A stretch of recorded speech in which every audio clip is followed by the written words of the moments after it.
Conference is also a mini adventure. Oftentimes in new places with fun things to explore and experience, don't make it all about the conference and the CME and the lectures and the keynote and the opening ceremony. Enjoy the place, the journey, and the experience. Welcome to The PA is In, the show created by PAs for PAs, where codependency with your supervising physician is a thing of the past, optimal team practice is the future, and physician associate has taken the place of physician assistant as the professional title of choice. I'm Tracy Bingaman, and I'm obsessed with redefining what success as a PA looks like and what it feels like. Here you'll find the mindset shifts, systems, and processes I use to escape healthcare burnout and integrate my work into my life. Work-life balance is a myth, and an integrated life where you thrive professionally, not a balancing act, is the goal here. My mission is to help you to grow into a unicorn PA who loves their job, has abundant energy, time to spare, and work-optional financial freedom. The PA is in. Hey, and welcome back to The PA is In. I'm your host, Tracy Bingaman, clinician, career coach, speaker, and your biggest guide when it comes to building a career that fits your life and not the other way around. Today, we're talking about attending conferences, those glorious events that combine education, networking, inspiration, and let's be honest, exhaustion if you're not intentional and strategic about the way that you approach them. So you're going to take time away from work and your family. You're going to maybe get on a plane and travel somewhere new. And that time and energy shouldn't feel like a waste. You shouldn't feel like you're wasting your CME dollars or your own hours and energy at these conferences. So today's episode, you're going to learn about how to make the most. So whether you're headed to a local or regional CME event, a national conference like the American Academy of Physician Associates, or a specialty-specific symposium, say that 3 times fast, I've got the strategy that will help you show up with clarity, energy, and purpose so you leave feeling on fire instead of burned out. I've attended more conferences than I can count, both as a speaker and as an attendee, and today I'm sharing my go-to 5-step plan to make the most of your next conference. Okay? Let's dive in. You know that connection is one of my core values. So when I saw that CERMO created a new space for APPs specifically, I jumped at the chance to join. I joined because it's a space built specifically for PAs and NPs, a community where I could connect with providers who actually get it. I was drawn in by the opportunity to share insights, hear real stories, and honestly, also by the chance to earn a little extra money through surveys. And let me tell you, it's been worth it. In less than a year, I've made over $1,000 just by sharing my expertise in answering surveys. But beyond the income, the biggest value of the CERMO APP community has been realizing that I am not alone. Seeing what others are going through, whether it's burnout, work-life balance struggles, or even clinical challenges, and celebrating their successes. It has made such a difference in how I approach my career. If you're looking for a reliable additional income stream and a vetted community of like-minded providers, CERMO is where you need to be. It's the best place to learn about trends, see how others are doing, and make strong connections. Sign up today using the link in the show notes and join me inside this community of clinicians. And you'll even get a $20 bonus just for joining. Because in medicine, we're stronger together. Okay, step 1 is going to be to determine your primary outcome or your goal of attending the conference. Before you even book a flight, choose a conference, or browse that session schedule, pause and ask yourself, what's the one main thing that I want to walk away from this conference having learned, grown, or gained? Is it networking and building relationships and connections? Racking up CME credits for your license because you're maybe behind on your CME schedule? Exploring job opportunities, landing a locums contact that might lead to a contract, deep diving into a specific topic that you feel like clinically you're struggling with, getting a break from your usual environment and reconnecting with your passion for medicine. Is your goal getting a free trip so your family can go and ski in Breckenridge? Whatever your goal is, make sure that you are very clear about what that goal is. Pick one primary focus, just one. Yes, of course, you can enjoy multiple benefits, but when you are specific about defining your why and setting one goal from what you hope to get out of your next conference attendance, that one why, that one goal becomes a compass for how you spend your time and energy while you're at the conference. So, quick story here. A few years ago, I went to the APA with the goal of making connections. So, I didn't need any CME. And so, I was aiming to make connections to grow my coaching business, to meet potential clients, and also to connect with other entrepreneurs. Entrepreneurship on the internet as a former clinician can feel a little lonely. And so, because I went to this conference and I was clear about what I wanted, I attended a networking event. I went out for dinner and drinks. These things are probably things that I would have normally skipped in years past when I was there CME focused.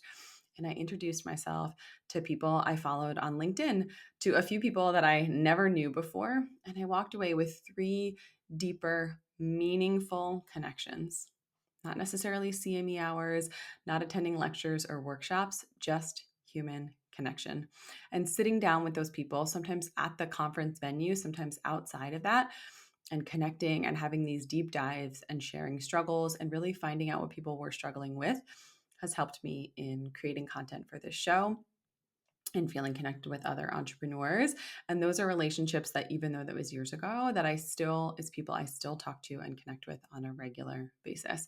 And so that was a successful conference for me because my goal was connection. It wasn't CME. So that would have been a complete flop if the goal I had set for that conference was get as many CME hours as possible. Oh no, I'm way behind. I need to get some CME logged. So, knowing your goal is absolutely vital and feeling like you had a successful and rejuvenating conference. Be specific. Is there an area of clinical practice where you feel you've been lacking lately? Patients have been asking you questions about something and you just don't feel super comfortable treating or managing it? Does the conference offer a workshop, a deep dive, or a specific track that's going to enhance your knowledge of that topic? One thing that some of these larger conferences, like the AAPA conference, is that they will have designated tracks. So if you are looking to brush up on specific topics in cardiology or family medicine or recertification or innovation in technology, there are different tracks, and you can search the conference planner for those tracks and stack your CME so that you get as many of those as possible. It's probably the ones that were going to pop out to you when you were looking through the CME, but especially at a large national conference and there's 6, 7, 8, 10, lectures each hour, it can feel overwhelming to sort of pick out what you need to meet those needs. So if you can search the track and sort of figure out what category those lectures that you're looking to attend fall into, that can be super helpful. If you're getting ready to take your boards, if you're taking the PANRE or the PANRE-LA, are there specific topics or things in your learning that you'd love to have under your belt or a little review before your next session? If you're taking the PANRE-LA, look back at the questions that you took in the last quarter or two and say to yourself, what did I struggle with? What kind of questions did I get wrong? If they fall into one category or are about one topic, can you brush up on that as a part of this conference? Okie dokie. So now you've identified your primary goal and your outcome for attending the conference. Let's talk about how to make that goal a reality. Step 2, create a plan and pursue it. Once you know what your primary outcome, that primary goal is, you're going to map out what you're going to do to back into making sure that that goal becomes a reality as a part of attending your next conference. So if it's networking, make a list of people that you want to meet. If it's not specific people, but rather a type of person. So say you work in rural, family medicine and you want to connect with other family medicine providers. How are you going to go about doing that? I'm going to go to family medicine lectures and I'm going to say hi to the person next to me. Maybe I'm going to connect with someone on LinkedIn beforehand, see if they're attending the conference, send them a message, tell them that you would like to connect, schedule a coffee, a lunch, or a post-session chat. I hope to see you there is not a plan. A plan is, hey, Stacy, I love what you've been posting. I really, would like to connect with someone who works in cardiology in my city. I need someone to refer to. I, would love to be able to get together with you. Are you free for coffee on Saturday morning at 7 a.m. before the first session? Very specific plans to connect with other people. If CME is your goal, print or bookmark the session schedule. A lot of these more modern, bigger conferences will have an app that they use where you can schedule and book yourself into specific CME. And then it has a very nicely laid out schedule of what is in what room and where to find it. Highlight and look through what aligns with your needs. If you're, want to specifically learn about certain topics, Prioritize topics that you don't encounter daily. If you work in general surgery and diverticulitis is your bread and butter and you feel up to date and you've read articles and you know how to manage it, don't go to a diverticulitis 101 lecture. Work to fill in your knowledge gaps and aim to stretch yourself of things that you don't like managing or don't feel super comfortable managing, because sometimes one of those lectures can be the key to unlocking that comfort with managing that disease process. And sometimes someone will say something that is just absolutely what you needed to hear. If it's job hunting, update your CV, have it on hand, have your LinkedIn ready, research who's going to be in the exhibit and expo hall. If the same is true if you're thinking about going to school for a doctorate, it's so much better to walk up to one of those tables in the expo hall having researched and read about a program rather than just wandering up and saying like, "Oh, hey, tell me about your program." It's going to be much more impressive if you say, "Oh, yes, I knew that you were going to be here. What I love about your program is this. Tell me more about the benefits." Prep a 15 to 30-second elevator pitch. If you are looking to land a locums contract, if you want to connect with some locums recruiters, there are always tons of those in the expo halls. Just think about what you're looking for and think about what you can tell them about yourself in this little pitch as you're introducing yourself to them. There are also oftentimes specific employers. I see this more at regional and local conferences, that there'll be a recruiter from a part of the state or a part of the region who's looking to hire new PAs. Having your resume, sort of having your CV ready, looking through the exhibitors and saying, this is who I want to talk to, and then not sort of wandering aimlessly through the expo hall, but rather making a beeline for that exhibitor and spending some time, some significant time talking to them. That is why those people in the expo hall are there. They want to connect with people like you. So don't feel bad about getting an in-depth conversation with them. That is going to make you stand out in their mind. If it's exploring a skill or a specific area of clinical practice, find panels, workshops, and informal chats in that niche. Oftentimes, there's networking for specific types of providers. If you're looking to learn more about a specialty or learn more about what it's like to work in a certain specialty, see if you can attend those specific networking events. Intentionality is everything. Wandering aimlessly through the expo hall might be fun for 30 minutes, but if your goal is to maximize CME in postoperative patients, collecting another pen isn't going to get you closer to that outcome. Your time is precious and you've stepped away from work and your life to attend. So let's get some ROI, return on intention, and spend time moving towards that primary goal that you set before even choosing your conference to attend. Do you want to get started building your own freelance business as a CME writer, but don't know where to begin? Write CME Accelerator is your answer. Write CME Accelerator is a comprehensive year-long program that helps freelance medical writers build and grow sustainable businesses in CME writing. You'll receive expert training, live coaching, and year-long access to a private community. If this sounds like something you're down for, click the link in the show notes to join now. Step 3, be diligent about scheduling. You do not want to be flipping through the conference app at 7:58 trying to figure out where to go for the first session of the day. Trust me, I've been there. At a minimum, have it narrowed down to 2 and then choose between the 2, but ideally know where you're going so that you can be prepared and on time and in the right place and there and ready to learn and engage with that lecture. Planning ahead is key, especially if you want the opportunity to attend limited seating events like workshops or ticketed experiences. Now, these are not always CME. Sometimes it's a Jeep ride or yoga in the park or doing something that is on the conference schedule that is a conference organized activity like a 5K or a fun run. But they want a head count, they want to prep. So in advance, decide if you're going to do that thing and then sign up so you can reserve your space. Block time on your calendar for must-attend sessions, for keynote speakers, for the opening ceremony, networking moments, meals, and breaks, sleep, and rest time. This planning ahead isn't just type A behavior, although I can see the type A tendencies coming through in this planning part. It's also time and energy management. Conferences are stimulation overload. You've traveled, maybe you're in a different time zone. There are noise, people, lights, constant learning, sort of constant movement and people. It can be very, very overwhelming. From first thing in the morning to well into the evening for events, it can feel easy to get overscheduled and end up overcommitted. Like there's just too many things that you have on your plate. Having a plan prevents decision fatigue and gives your brain room to enjoy the experience at a pace that is reasonable for you. One thing I've learned about making decisions is that when you make decisions in advance, when you prep your schedule before arriving to the conference, it means that you're making those choices with your prefrontal cortex. And those decisions are more likely to be aligned with your goals and what you're hoping to get out of the conference. Making decisions in the moment, whether you're deciding for to attend one more lecture, go home and take a nap, or hit the pool, and deciding in that moment, it's much less likely to align with that goal that you set at the beginning.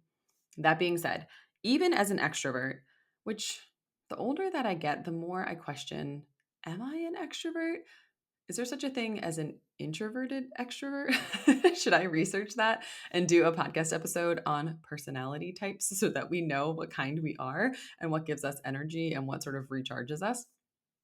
Conferences for me can feel incredibly overwhelming. So even as someone who identifies as an extrovert, who loves getting together with people, who loves having plans, and I really do feel energized by connection, the conference can feel very overwhelming to me, whether it's navigating a new city, getting to the convention center, sort of knowing where to go, like where are the bathrooms, like where are the snacks, and just knowing sort of what to anticipate, what to pack.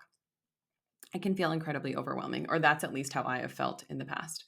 A pro tip: leave margin. Don't schedule every single minute. Think about how long it's going to take you to walk to the conference venue, grab food. You'll thank me when that spontaneous hallway conversation turns into an hour-long brainstorm session with a new friend or mentor.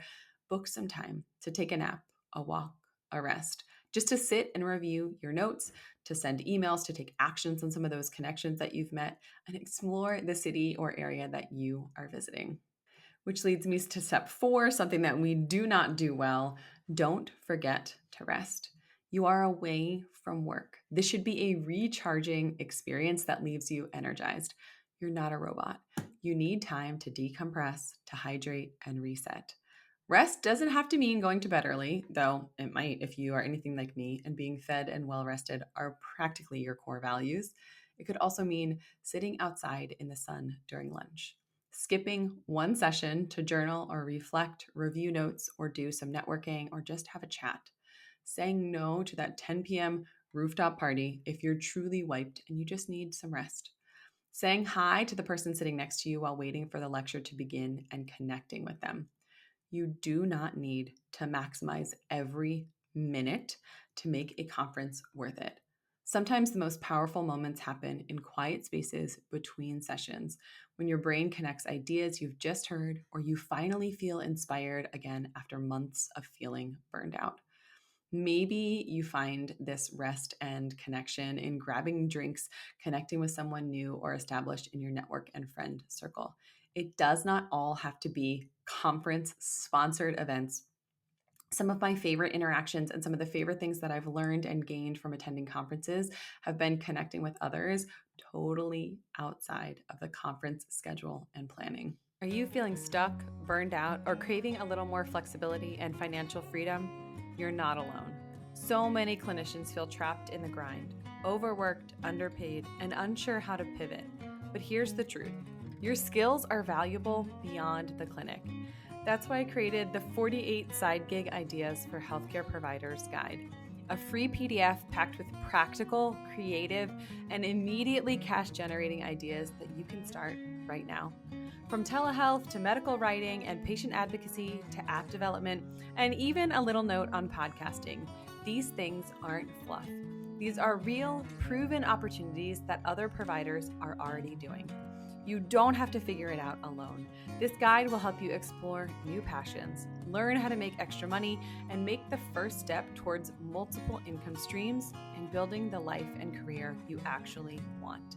Download your free copy today at tracybingaman.com/gig or click the link in the show notes and start creating financial freedom and cash flow flexibility on your own terms. because you, my friend, are more than just your clinical job, and taking the first step to generating alternative revenue streams is waiting for you inside the Side Gig Guide. Find it now in the show notes. Step 5, plan for fun and leave time for exploration. A conference is not just about CME and connection and networking and career propulsion. Is that a thing? Career propulsion? A conference is also a mini adventure. Oftentimes in new places with fun things to explore and experience. Don't make it all about the conference and the CME and the lectures and the keynote and the opening ceremony. Enjoy the place, the journey, and the experience. Research food spots, book a dinner with friends or colleagues, go alone and say hello to someone at the restaurant. Check out local hikes or art museums.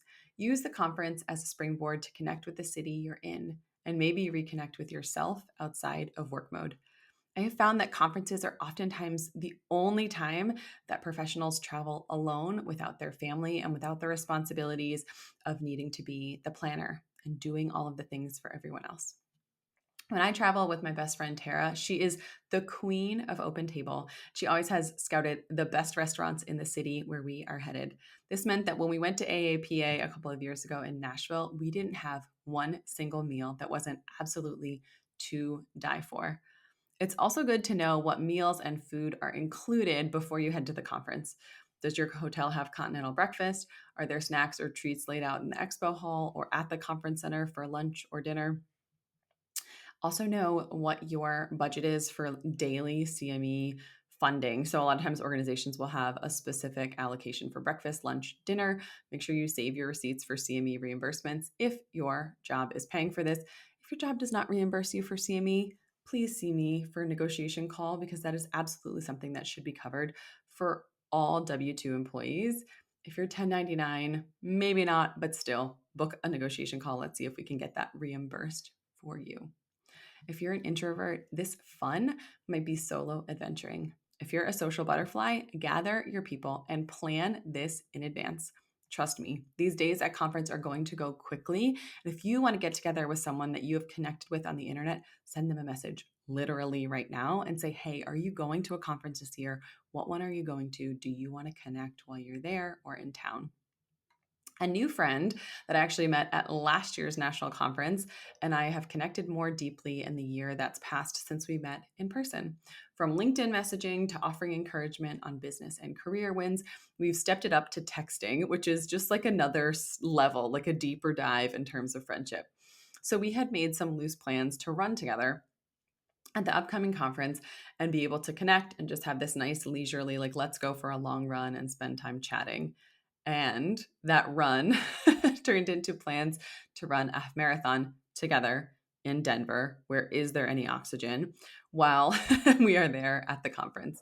I am so looking forward to the combination of a physical endeavor that will help me along my way to Ironman training and the connection that will come along with doing it with a friend. Make space for the memories. Take the photos. Say hi to the person that you've seen 12 times today. Find out more about them. Is there a reason that they're in all the same lectures as you? Maybe they're a similar phase of their career. Maybe they're in a similar specialty or setting. Because guess what? That walk through the botanical gardens or the late night dessert run with new friends may be the moment that you remember most from your conference attendance. So there you have it, your 5-part strategy for rocking your next conference. Define your outcome, make a plan, schedule with intention, prioritize rest, and build in fun and connection.